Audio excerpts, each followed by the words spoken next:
Hi, good morning, my dear student.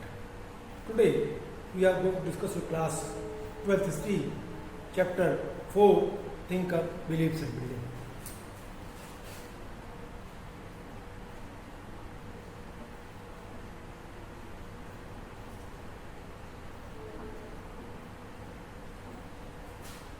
Class 12th history, chapter 4, Thinker,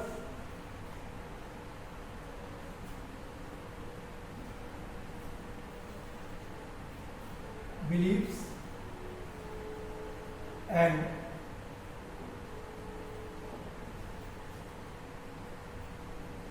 Buildings.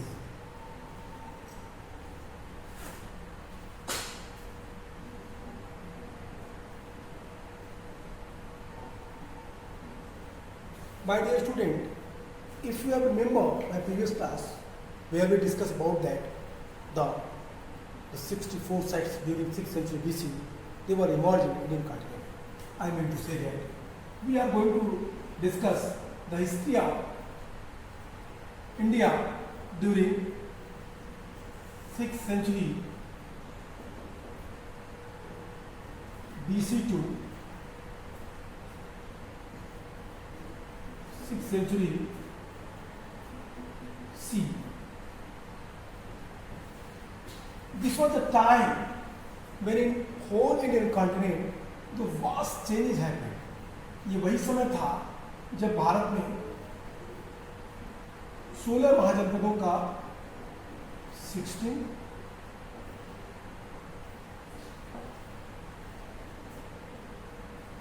महाजनपद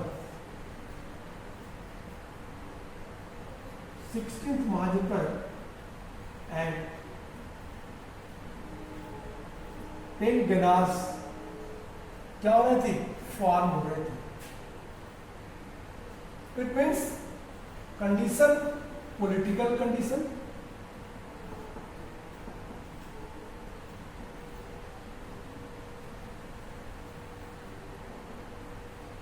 और economical condition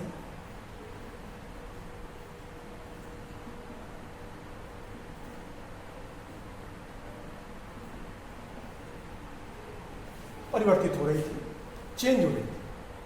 my dear, लेकिन 16th महाजनपद के समय ही मगध और कोसल, ये जो दो महाजनपद थे, मगध और कोसल, कोसल के अंतर्गत कपिलवस्तु के शाक्य,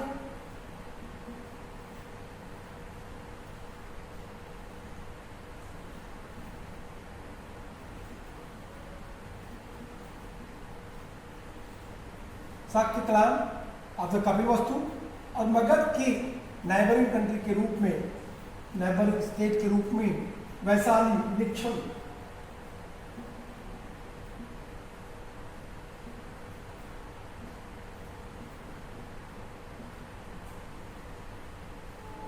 वैशाली, दो जगह.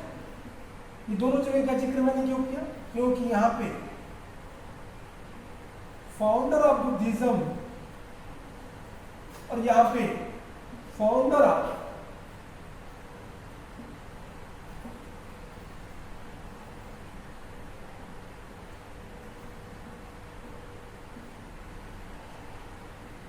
Jainism.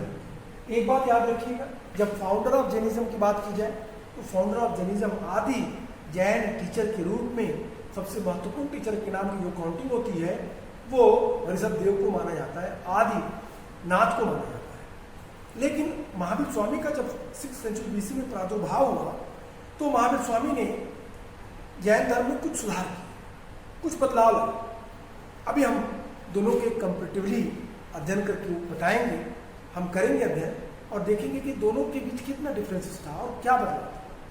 My dear, I want to tell you about that during 6th century BC in northern part of India or Indian continent, there were 64 sects, they were emerged against the Brahmanical traditions. In the Brahmanical traditions, a lot of ritualities a lot of, I mean to say that कि जितने भी तरह के आप देख सकते हैं conditions वो हो रहे थे. This similarity widespread in whole society. That was the time when the social reformer, thinker, philosopher, they strictly opposed that practices, that evil practices which is against the unity, which is against the society. My dear, I have also informed you that during 6th century BC, the social reform not happened only in India, it happened worldwide level. Kongji, Zarathustra, Aristotle, Plato, Socrates, Buddha, Mahavir, these are the reformers. These were the reformers who reformed the society. Their main aim was what? To change the social structure. Why?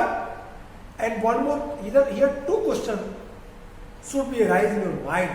First question is that कि क्या छठी शताब्दी ईसा पूर्व में 6th century BC में इन 16 नए संप्रदायों के उदय के बाद ही क्या बौद्ध परंपरा का विरोध किया गया, अथवा बौद्ध परंपरा के ब्राह्मण परंपरा का विरोध किया गया? अगेन रिपीट कर रहा हूं मैं, क्या 6th सेंचुरी बीसी में इन 64 सेक्ट के इमर्ज होने के बाद या इन 64 जो टीचर्स थे या जो सेक्ट था, इनके आने के बाद ब्राह्मणिकल ट्रेडिशंस का विरोध किया गया, या इसके पहले जो रिचुअलिटीज थी, जो कस्टम्स थे, जो सेक्रीफाइसेस थे, उनका विरोध कहीं और हमें दिखाई देता है? My dear, here I want to tell you that before these sects in northern part of India, in Indian continent, during Upanishad era, it was highly opposed by these evil practices which is circulated by Brahmin society. If you will minutely observe about that, the literal evidence which gives us a very important and precious information about society, which clearly explain that what, आइए देखते हैं, what ये वेदों के बाद की जो परंपराएं आई, पहले लिटरल एविडेंस में ऋग्वेद या वैदिक एरा, वैदिक पीरियड लिखे तो बेटर है. वैदिक पीरियड को हम कैटेगराइज कर सकते हैं, ऋग्वैदिक,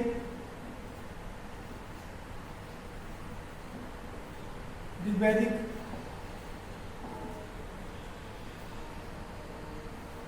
लेटर वैदिक,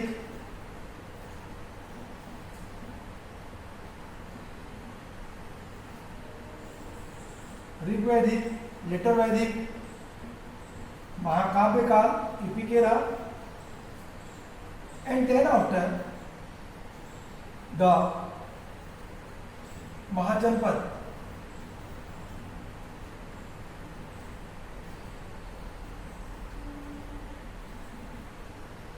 और सेम इन्हीं चीजों को हम कैटेगराइज कर सकते हैं. इधर आप देखिए ध्यान से, लिटरेचर को कैटेगराइज कर सकते हैं.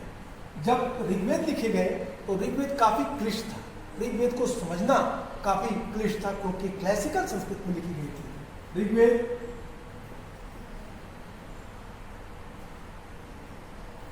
ऋग्वेद या वेद को कह रहे,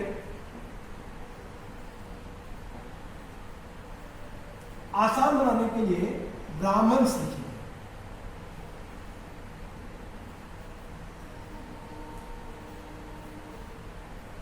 वेदों को आसान फॉर्म में करने के लिए ब्राह्मण्स लिखे गए.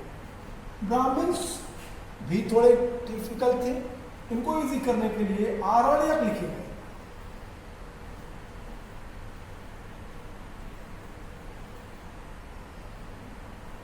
और आरण्यकों के बाद वेद, वेद के बाद ब्राह्मण, ब्राह्मण के बाद आर्यणक, आर्यणक के बाद उपनिषद.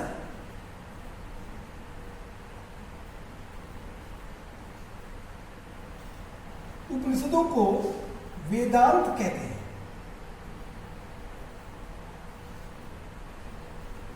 वेदांत these are all the part of the वेद, वेदों के पार्ट है। वेदांत इसीलिए उपनिषदों को क्या कहा गया, वेदांत कहा गया। और इसी वेदांत में इन जो रिचुअल ब्राह्मणिकल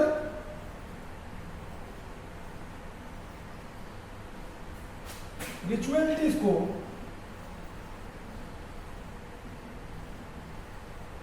सेक्रीफाइसेस को कंडेम किया गया।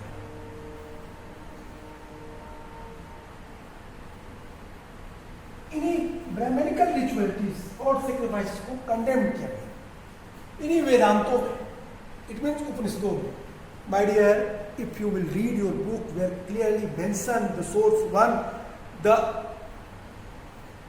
Chandogya Upanishad, the some lines that has taken by Chandogya Upanishad will clearly explain that what is the meaning of the actual knowledge. Next, sacrifices के बारे में कहा गया कि यज्ञ क्या है, तो कहता है यज्ञ हवाएं हैं। यज्ञ उन हवाओं के समान है जो बहती हैं और बहने के बाद सभी को बराबर और समान रूप से लगती हैं। तो यज्ञ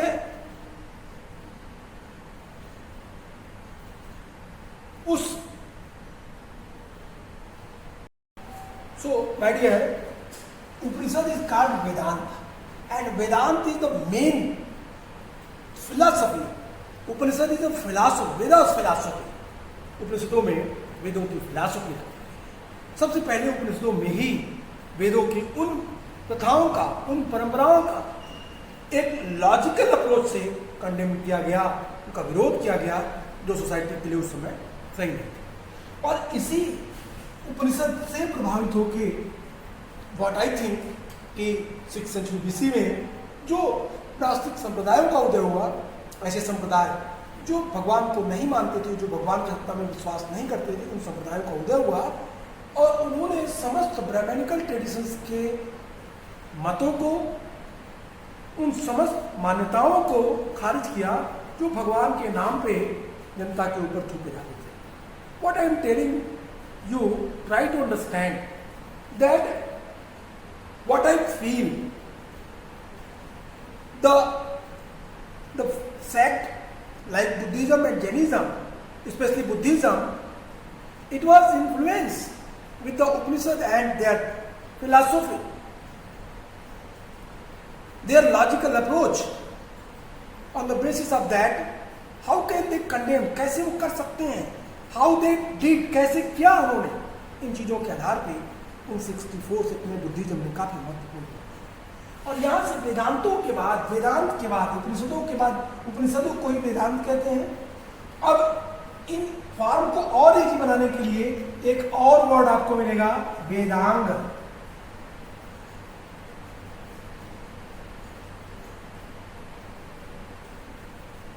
वेदांत और वेदांग में थोड़ा अंतर है। वेदांत जो उपनिषदों कहते हैं और वेदांग जो इनको पढ़ने में इजियर फॉर्म हो। वेदांत कितने हैं, तो कहता है वेदांत 6 हैं। वेदांत 6 हैं। शिक्षा, कल्प, व्याकरण,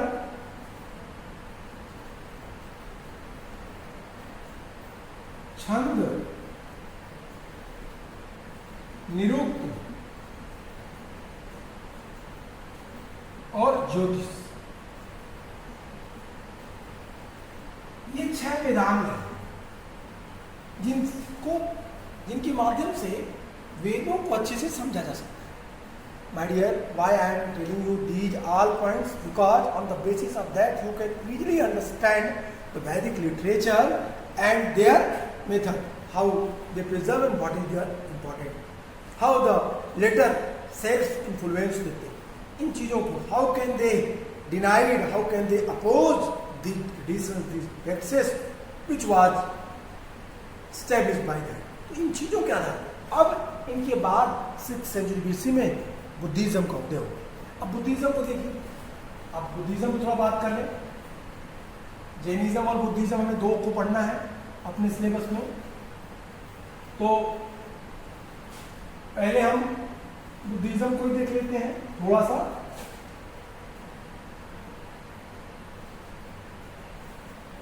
अगर आप अपने एनसीईआरटी को देखें तो 6th सेंचुरी बीसी में कुछ चीजें बड़ी महत्वपूर्ण थी, जैसे the development and spread of religions like Buddhism, Jainism and Brahmanism to foreign countries that testify the high degree of the maturity in the mother country. Although the Gupta, Chalukya, Pallav and other were followers of Brahmanism, they never imposed their religion as the official religion of the empire. They encouraged equally the promotion of all religions, including Buddhism and Jainism. It is the very important matter with us, with our country, that the Indian ruler, they never imposed their personal religion on their citizens, on their empire. They always respect other religions. If you will see the policy of Asoka, Dhamma of Asoka, there is no need to explain here the Dhamma of Asoka, because we had already discussed this point in chapter 3. Sorry, 2. In chapter 2, the Dhamma of Asoka, where we studied कि किस तरीके से अशोक ने अपने धर्म का प्रचार और प्रसार किया, किस तरीके से अशोक ने उन ट्रेडिशंस को आगे बढ़ाया जो उस समय की सबसे जरूरी चीज़ें थी। यद्यपि अशोक अपने शुरुआत के समय में ब्राह्मण धर्म का पोषक था, लेकिन बाद में उसने बौद्ध धर्म को प्रश्रय दिया, बौद्ध धर्म एडाप्ट किया। बाबू बैराट अभिलेख में वो अपने को बौद्ध धर्म में दीक्षित होने की बात स्वीकारता है, जब कहता है कि बुद्धम शरणम गच्छामि, धम्मम शरणम गच्छामि, संघम शरणम गच्छामि। तो अशोक ने बुद्धिज्म को एडाप्ट किया, लेकिन क्या अशोक ने अपने इस धर्म को जनता के ऊपर इम्पोज किया? नहीं। Dhamma of Ashoka is totally different from the Buddhism. The ethical structure of the Dhamma of Ashoka, code of conduct Dhamma of Ashoka, moral law, Dhamma of Asoka. He never explained about the noble truth, 4 noble truths of the Buddhism. He never explained in his instructions about 8-folded path. He never explained the Dwadas Jnana, Pratitya Samutpat, and these type of other Buddhist philosophy. He never imposed on their own people. He always focused and emphasized that कि अनारंभो प्राणानाम अविहिंसाम भूतानाम मातारि पितरि शुश्रूषा थेर शुश्रूषा दास भतकम्ब सम प्रतिपति मित्र संस्तुत नटकानाम ब्रह्मणानाम अपव्ययता अपभागता की बात करता है। तो यहाँ पे कहीं भी बुद्धिज्म की बात नहीं करता। So that's why I am saying in India there are the different rulers who ruled on the different part of India. They never imposed their own religion on their own people, their own empire. As far as the matter of Buddhism, Sanchi, Sarnath, Gaya, Nalanda continued to be the great center of Buddhism. Okay, Buddhism के center पे देखिए,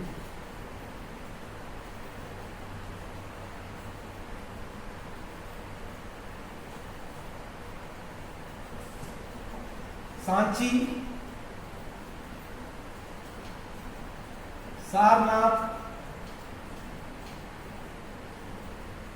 बोध गया,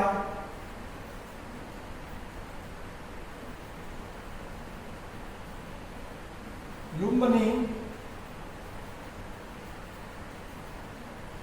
कुशीनगर,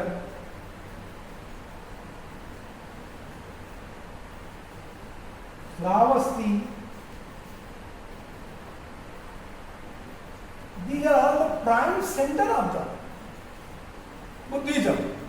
ये वो centre है जो बौद्ध धर्म के महत्वपूर्ण तीर्थ स्थलों के रूप में आज लोकप्रिय है और बौद्ध धर्म में इनकी अच्छी खासी मान्यता है। Except it the other places also important, इनके अलावा कुछ और जगह भी इम्पोर्टेंट है, यदि आप चाहें तो उनको भी मेंशन कर सकते हैं। In the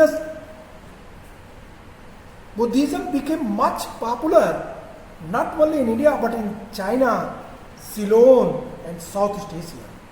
A large number of pilgrims and students from these countries came to India to study Buddhism during this period.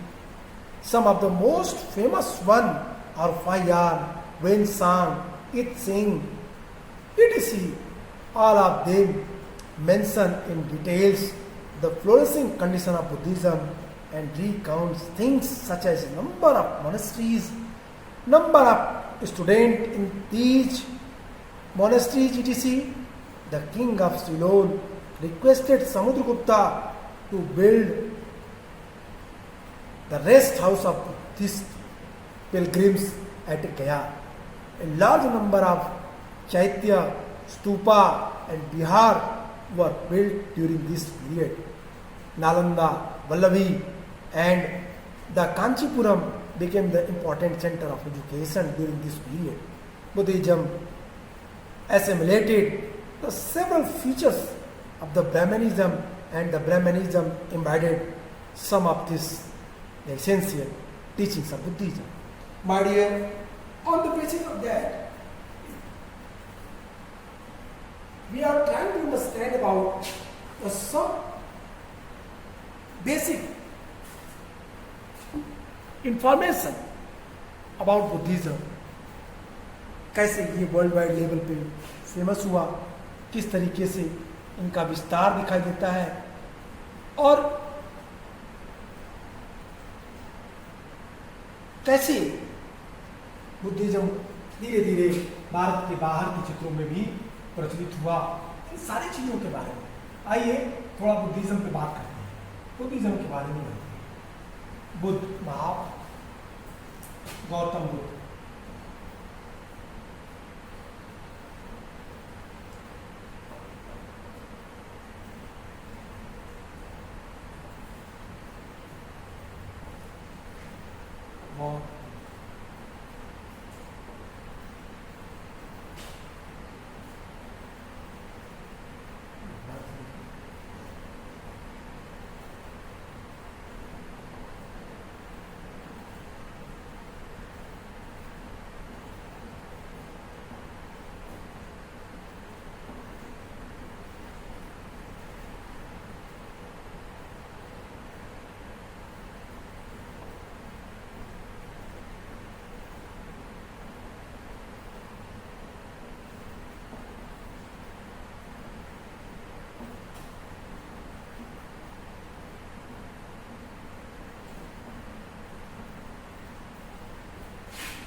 Birth Lumbini में हुआ, 563 महापरिनिर्वाण कुशीनगर में हुआ,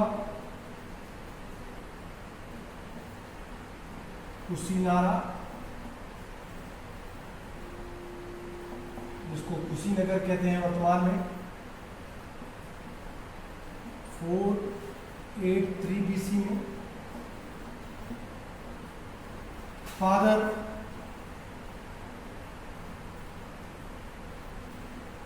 शुद्धोधन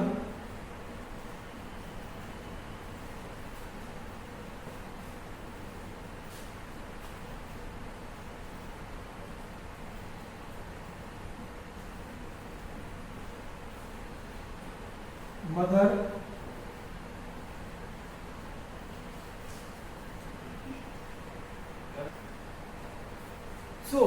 मदर कौन है? माया, महामाया।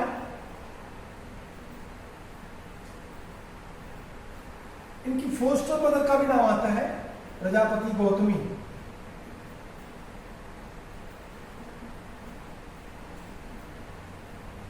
प्रजापति गौतमी। वाइफ थी इनकी यशोधरा।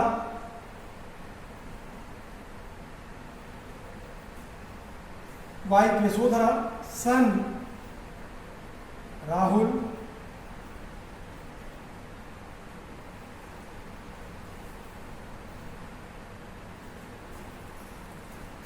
इन्होंने घर छोड़ा इनका बचपन का नाम सिद्धार्थ था, नेम या नेम के ऊपर ही लिखे, यहीं पे लिख दें नेम सिद्धार्थ।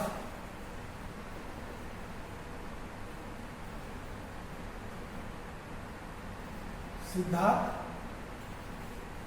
अब इन्होंने जब इनकी एज 29 की थी, 29 years old, he left their house. Why? Because having seen the 4 incident, 4 incidents. क्या था ये 4 इंसिडेंट्स? पहला देखते हैं वो किसे, एक बीमार व्यक्ति को, इल। दूसरा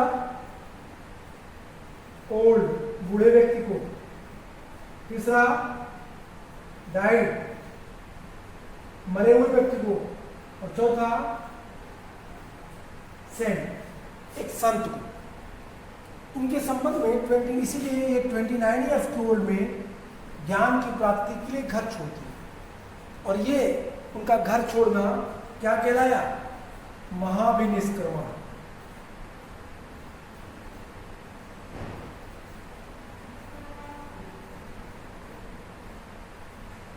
महाभिनिष्क्रमण। आइए मैं इसे मिटा के फिर आपको उनके जीवन की मेन चीजों की बात करते हैं। सिद्धार्थ की उनकी लाइफ की 4 चीजें हैं जो आपको आर्किटेक्चर में भी दिखेंगी, जो आपको स्कल्पचर में भी दिखेंगे, और लिटरेचर में तो उनकी तमाम वर्णन, जैसे गौतम बुद्ध,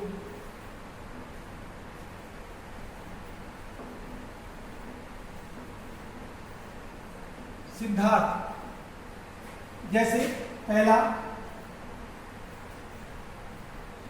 महाभिनिष्क्रमण,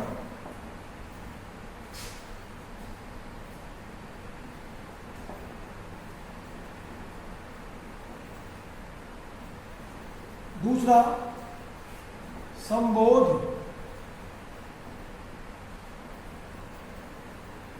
तीसरा धर्म चक्र प्रवर्तन,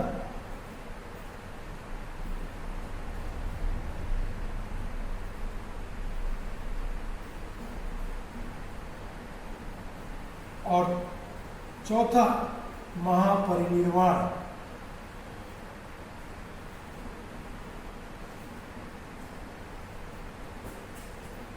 ये 29 ईयर्स के ओल्ड में ज्ञान की प्राप्ति इनको 35 में हुई।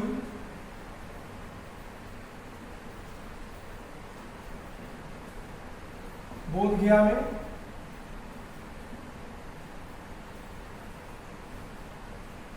धर्म चक्र प्रवर्तन इन्होंने ऋषिपत्तन से शुरू किया,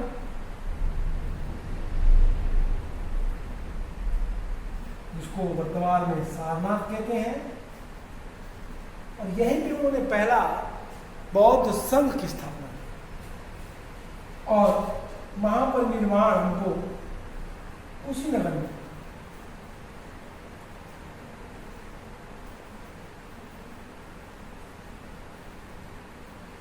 कुशीनगर में हुआ। इन चीजों के कुछ सिंबल भी हैं। महाभिनिष्क्रमण को हार्स से, संबोध ज्ञान को बोध वृक्ष से,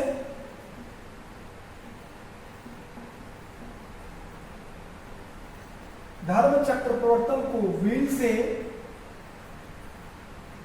और महापरिनिर्वाण को चरण पादुका, इट मीन्स सेडर या स्तूपा से दिखाते हैं। ये व्हील, स्तूपा, बोध वृक्ष, हार्स, ये स्कल्पचर में इनका खूब प्रयोग किया गया। बौद्ध धर्म से संबंधित ये महत्वपूर्ण चीजें थी, इनको स्कल्पचर में रखा गया, इनका खूब यूज किया गया। हमें आपको इस चैप्टर के स्टार्टिंग में सांची स्तूप के बारे में विस्तार से बातें बताई। My dear, I told you about the very vast history of the stupa. The history of the stupa. I am not discussing here the architecture of stupa. We will read the architecture of stupa. My dear, wait. But these are the important things. Except it, the other things which is very important in the Buddhist sculpture, elephant,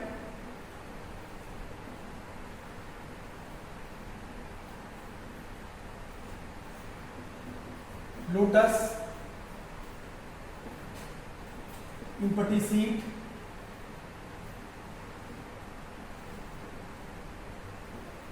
snake, serpentine snake,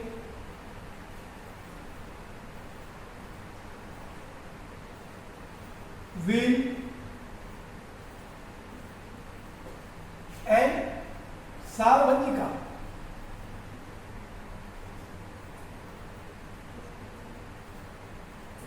These were also used in the Buddhism sculpture of very vast level. My dear, this is the very, very important things. We will discuss all the points, all the symbols in our chapter, in the last of our chapter, when we discuss about the different sculptures. तो वहाँ भी इन चीज़ों के बारे में हम विस्तार से पढ़ेंगे. बौद्ध धर्म के बारे में हम आपको और विस्तार से कल इस चीज़ों पर चर्चा करेंगे. और इन चीज़ों को मैं आपको विस्तार से बताते हुए उन पॉइंट्स पे करूँगा जिससे आपको मैं कंपेरेटिवली गौतम बुद्ध और महावीर की चीज़ों को बताऊँगा. What I am telling you, my dear student, that the history is a very interesting subject in which you have comparatively studied about the different phase, different era and their importance. Like here in your book, the two teachings, the teaching of Buddha and teaching of Mahavir that has given.